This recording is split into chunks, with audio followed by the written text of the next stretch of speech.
Samantala, kabilang po ang Pangasinan sa pinakamayamang probinsya sa buong Pilipinas sa taong 2023. Ayon po sa pinakahuling tala po ng Commission on Audit or COA, Annual Financial Report po ng local government units, meron pong income na 18.36 billion pesos ang probinsya.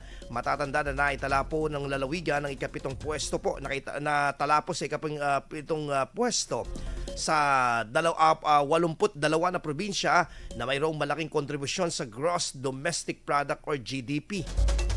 Ikatlo rin po ang probinsya sa top contributors ng agrikultura, forestry and fishing na mayroon po 3.8%.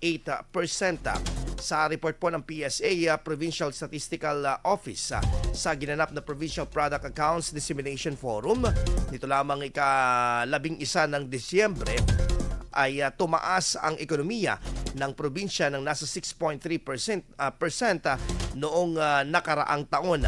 Samantala, nangunguna naman sa pinakamayamang probinsya ang Cebu na may 309.897 billion assets.